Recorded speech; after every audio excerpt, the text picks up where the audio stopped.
Someone like you is my brother's wife? You should release him. I had thought I was getting along with my sister-in-law, but she showed her true colors when we were alone. I was taken aback by her drastic change in attitude, but I realized that this must be her true nature. My name is Jennifer, I'm 30 years old. It's been 4 years since I married my husband, Michael, who's 2 years older than me. We met through work and initially lived just the two of us. However, after my father-in-law passed away 2 years ago, we started living with my mother-in-law. I suggested this because I thought it would be tough for her to live alone, and we lived too far away to come quickly if something happened. Besides, my mother-in-law had quite a fortune, both from her own assets and the inheritance from my father-in-law. So there was also the worry that she might fall victim to a scam. Michael was concerned as well, and since the commute from his mother's place was no issue, we decided to move in with her. Our relationship with my mother-in-law was already good, so I wasn't worried, but living together turned out to be even more comfortable than I'd expected. We had similar hobbies and got along even better than before since we both were indoor types who liked the same things. So we enjoyed our time at home together. Perhaps because of this, my mother-in-law seemed happier and laughed more often, which Michael was also pleased to see. After moving in, I began to do housework and also started a part-time job at a local children's facility. It was a part-time gig about 3 times a week, but being around those energetic kids seemed to uplift my spirits too. Since moving in, my days have been more fulfilling than ever. I think living together was the right choice, but there was one problem. My sister-in-law, Emily, who's the same age as me. Emily was already married and out of the house when I married Michael, so I only saw her about once a year. When it was just the two of us, she often made snide remarks. Before, when there were others around, her attitude towards me was polite, so until then, I had thought we could be friends. The first time Emily directed her malice at me, I was dumbfounded. Since then, I found her unpleasant, but since we rarely met, I didn't think much of it. However, now that we were living in the same house, we saw each other often. Emily didn't live nearby, but she had been coming over almost every weekend even before. She'd have lunch and sometimes stay for dinner. Although she had her own family, I couldn't help feeling it was presumptuous, but my mother-in-law, being wealthy, didn't seem to mind. And while Emily was mean to me, she didn't act that way in front of my mother-in-law or Michael. For them, she was still their adorable daughter and sister. Especially Michael and Emily, who shared a love for outdoor activities since childhood and got along very well due to similar interests. I couldn't bring myself to tell my mother-in-law and Michael that Emily disliked me. Hey, I'm back. Oh, Jennifer. Could you take care of my children for me? So, I ended up looking after her children while she spent time with Michael and my mother-in-law. Emily seemed to love her family, and perhaps because of my good relationship with them, she didn't take kindly to me, always finding chores for me to do. She never forgot to sneak in a mean comment in a whisper. I've got 2 children and parenting is tough. You should be grateful I'm giving you this chance to practice. Emily would come over almost without fail on weekends, knowing that at her parents' home. She could take a break from childcare and hand it off to me, acting as if she was doing me a favor. Her children were a bit chubby and rambunctious, and while I didn't mind looking after them, I was fed up with the constant snide remarks. I wanted to snap back, but I held my tongue in front of her children. Since Emily was always smiling on the surface, any retort from me could make me seem like the villain instead of her. So, I kept my replies safe and stayed quiet. To outsiders, Emily and I appeared to be chatting happily, leading my mother-in-law and Michael to comment on how well we got along, to which I could only respond with a vague smile. In this close-knit family, I couldn't just say, Emily has a bad personality. And because I never fought back, Emily became more emboldened to bully me. It's good that you can practice parenting now. Make sure you do it properly, okay? And you're not just leaving all the housework to mom, right? Since you're living together, you should do it perfectly. Especially after my mother-in-law, who seemed so happy to do crafts together, it felt all the more like she was snapping at me out of irritation. Sucking up to mom, you're such an old-fashioned woman. It seems my sister-in-law believes that I have a better relationship with her mother than she does. Maybe it's because our hobbies, as well as our personalities, are similar, but I feel calm when I'm with my mother-in-law. She feels the same way, and my sister-in-law doesn't like that we get along so well, so she complains to me. Every time we meet, she always has a snide comment for me, but I just let it slide without provoking her. It felt like a child's tantrum even though we're adults, so I never got down about her sarcastic remarks. Sometimes I do housework better and faster than she does, so her complaints often sound like sour grapes. Lately, however, the comments have started to focus on the fact that I don't have kids yet. From this point on, I couldn't brush off her snide remarks as easily. It's been about 3 years since you got married, right? Why no baby yet? My sister-in-law, with 2 children, would smirk as if her position was superior to mine because I had none. Children are gifts, they're not about timing. I was concerned about not having children, so I tried to act unaffected in front of her, but it was disheartening inside. I work part-time at a children's facility and am involved with kids a lot, but I still wish I could have my own soon. When she brings up children, I can't come back with a clever retort like I used to. She just smirks triumphantly at me.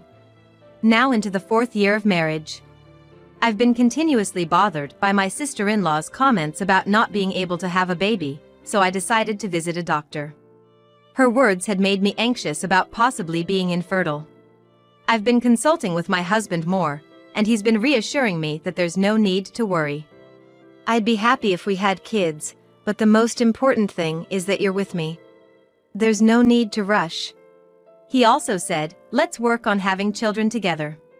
That made me feel like I had met a good man. My husband's support meant that, although I felt anxious because of my sister-in-law's mean comments, I didn't take it too seriously.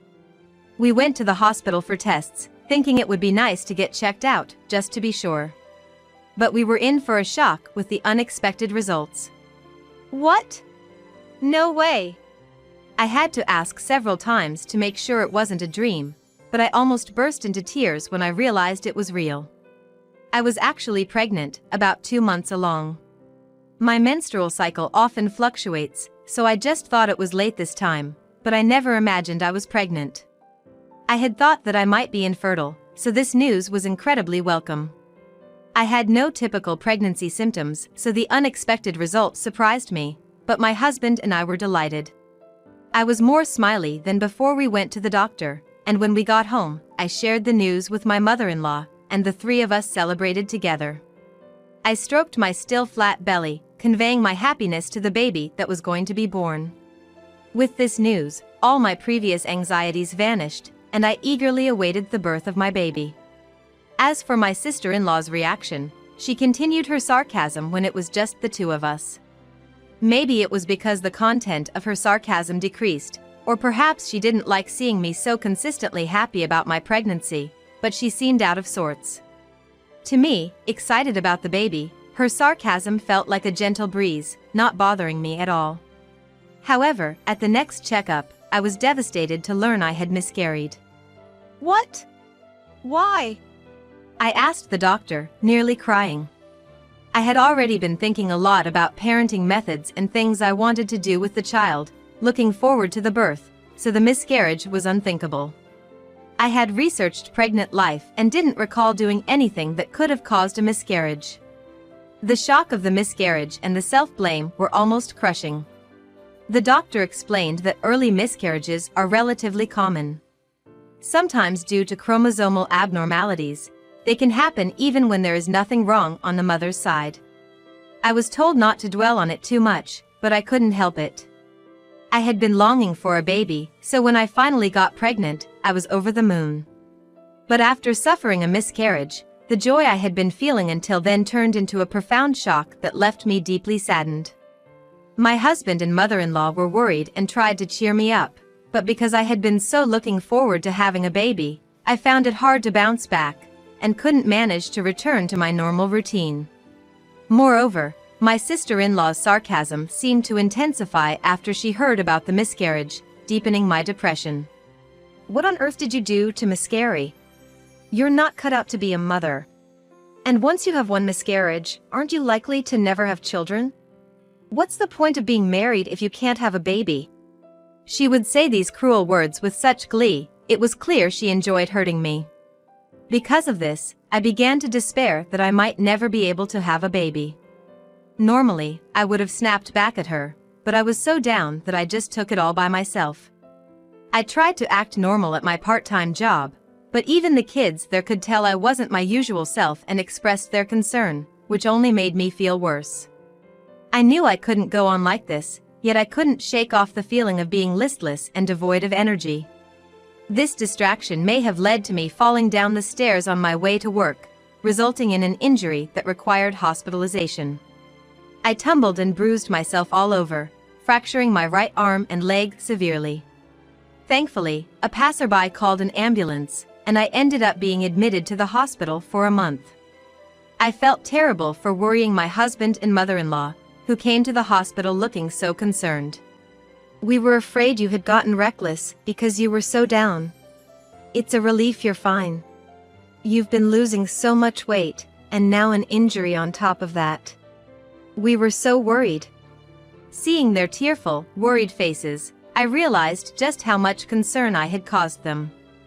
I had lost my appetite and weight from all the distress, which only added to their worries. It finally hit me just how neglected my body had become, not just from the injury, but from lack of care in general. I had forgotten to look after my skin and hair because I had no appetite. However, their words because of my injury made me decide to change my mindset. I'm sorry for worrying you. But I won't be down anymore. I'll recover from this injury quickly. I declared with newfound energy in my voice. Saying it out loud seemed to boost my spirits even more. Though the injury was unfortunate, it helped me to finally start moving past the trauma of the miscarriage. I was fortunate to have a private room in the hospital, which allowed me to rest peacefully. Thanks to my mother-in-law who generously covered the extra cost for it. The facilities were quite comfortable, which made my stay much easier.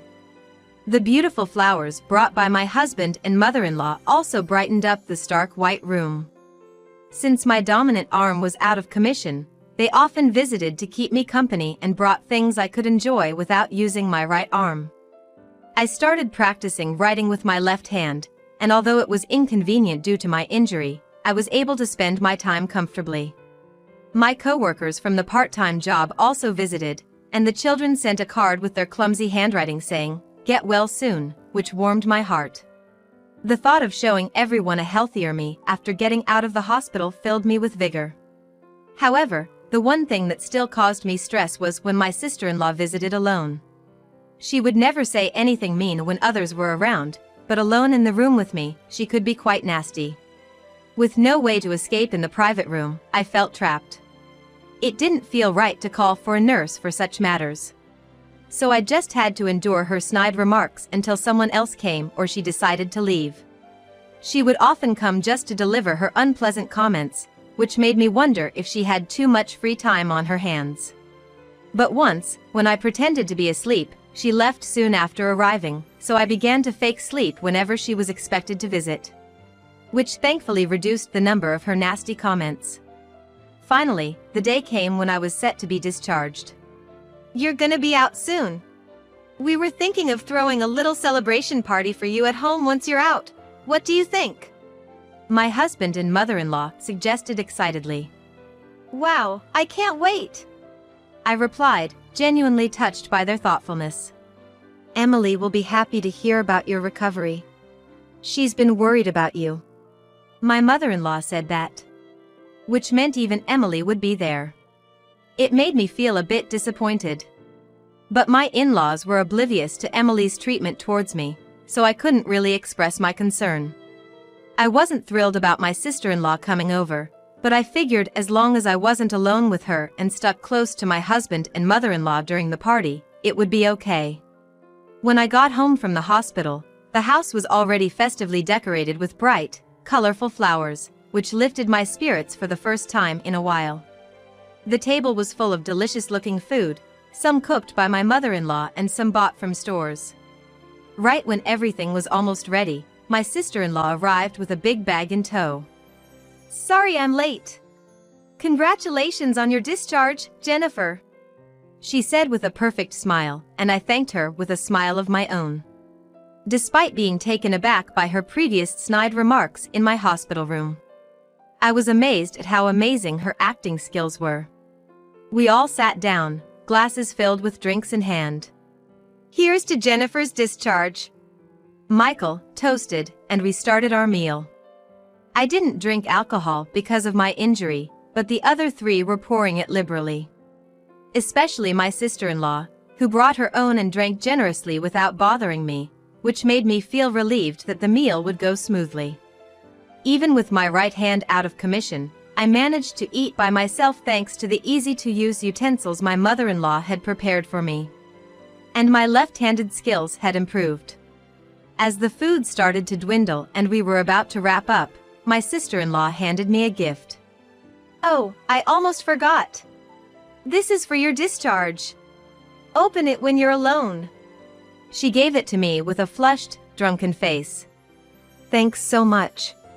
She had a lot of baggage considering it was just alcohol, but I never expected that my sister-in-law would have the idea of celebrating my discharge from the hospital. I was surprised that she'd thought to give me a discharge gift, as it had not crossed my mind she would do something like that. "Wow, a discharge gift? That's sweet. Thanks," Michael said, sounding impressed and a bit tipsy. My mother-in-law smiled happily at what seemed like a caring and close-knit family scene. After that, my sister-in-law excused herself to use the bathroom before heading out.